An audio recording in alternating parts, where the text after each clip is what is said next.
Well, hello everybody. This is Dr. Troy Dukowitz of the Commit and Go podcast, where we encourage you to make big commitments, take big action to create big ass results in your life and business. Today's topic is this: just turn around. It's not that big of a deal. So here we are, about actually a week ago today of this recording, and my family and we were driving at the time to Wisconsin. We were heading up there for Thanksgiving, and on this journey, we typically like to stay at a hotel and then get up the next morning and enjoy playing in the pool and the hot tub and just, having good quality family time. Well, our hopes were that we were going to arrive early enough that night to be able to go swimming. And as life would have it, when you have, it doesn't even matter. You don't even have to have 1, 2, or 3 kids, folks, like we do. We have 3 kids. You don't even have to have 3 kids. Sometimes stuff just happens and you fall off schedule. Even if you leave on time, you fall off schedule. And this is what happened on this particular trip.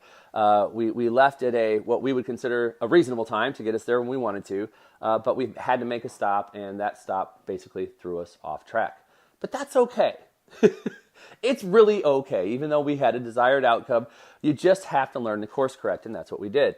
We hopped in the car. We said, well, we'll do everything we can just to get there at a reasonable time. Maybe we can explore the hotel. The boys love to explore.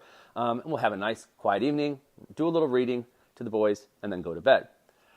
Well, as we're driving, we look to the left-hand side of the road, and we see this amazingly beautiful Christmas light display. And we are talking, this is in LaSalle, Illinois. Shout out, LaSalle. It is in LaSalle, Illinois, and it is a huge park that is just all decked out for Christmas. Now, we had seen this before, and I remember a year ago even seeing it and saying, man, someday, such a dangerous word, right? Someday we need to go look at those lights. Well, someday would be now, because as we're driving, I look over and I realize, well, the exit was probably a half a mile behind us to get to these lights.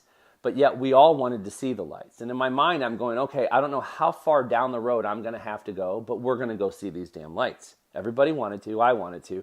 We're going to see the lights. So we go down probably a mile and a half down the road, take an off-ramp, which I have no idea where it's going to take me. It could be taking me further off the path. And fortunately, it put us right back onto the road to get us to LaSalle Park, and which we would drive through and just absolutely love this journey of Christmas lights that they had. So the point of the story becomes this, and if you were listening, if you were leaning in and listening, you heard me say a year ago, I said we have to stop there sometime. Now the reason, and I will give you even though I'm a guy who says I want results, not reasons, we actually had a bum tire on our vehicle a year ago. So with all due credit to myself, we had to stop about every 20 to 30 minutes on a 7.5-hour drive to fill the tire because the wheel was cracked. Nothing else we could do about it until we got home. So we weren't going to stop at that point in time. However, I'm not going to act like it wasn't like I haven't said it before. There have been times before where I've said in my life, man, we'll have to do that next time. We'll have to do that next time. How dangerous is it to say something like that? Well, it wasn't happening this time. We saw the lights, we turned around, we went back, and we enjoyed. And the question ultimately becomes this: where in your life are you so caught up in things that you're missing the beauty that life has to offer?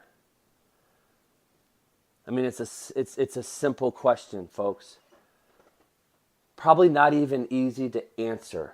Because for some of us, we hear it and we go, wow, I can't believe that I avoided doing this and this and this because I was too busy, because I had a desired outcome. I have to get there by this time. I was that guy.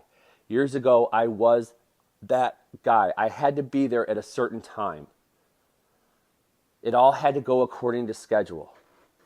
I'm a scheduler, so I'm like a guy who writes down everything that I'm going to do every time of the day. Like, I am that guy. But being a scheduler doesn't mean that you can't be flexible with your schedule. It doesn't mean you can't be spontaneous in what you do. And on this particular journey, the fact that we turned around, it did something. It did something that we all need to remember to do in life, and that's create moments and memories with our families, with our loved ones. We will stop there again, and we will drive through that park. And we will do it again and again and again as it becomes tradition. And as the boys get older, they will talk about going through LaSalle Park. They will talk about how beautiful it was. They will talk about the Christmas lights. They will talk about maybe a cold night that we went through and forgot that we left a window open. Like they will talk about the fun times and the laughter and the joking around that we've done. It's the memories that matter. And the question for this becomes, what memories are you creating on a daily basis? And what memories are you avoiding? As I said, in the past, I would have just said, nah, we needed it. Let's just get there. We'll go there on the way back. But on the way back, we were driving through the day. Which, by the way, we were. We saw it at daytime. Not lit up, just the decorations. And ultimately what ends up happening, and this kind of piggybacks off of your podcast yesterday, if you listen to it, is that we end up missing moments. And we don't realize that there's a moment, there's an opportunity in every single day to create a moment with the people that we love. And there's also the unfortunate opportunity of missing moments. Which one are you doing most? So you go ahead and you take a look at your life, as we always do across body, being, balance, and business, and say, where in my life do I just need to slow down and turn around and embrace the moment? And then do that thing, whatever that thing is. Maybe right now you're thinking Christmas lights, and you go, you know what? I am going to, when my kids get home tonight, we're hopping in the car, and instead of saying we're going to see them someday between now and Christmas, you go and you take them to see that cool display that you always love every year. And you just do it now instead of waiting. There's always the excuse of being busy. Until finally you say you're not busy, but your kids have something else to do. They have a different focus because we didn't make time for them.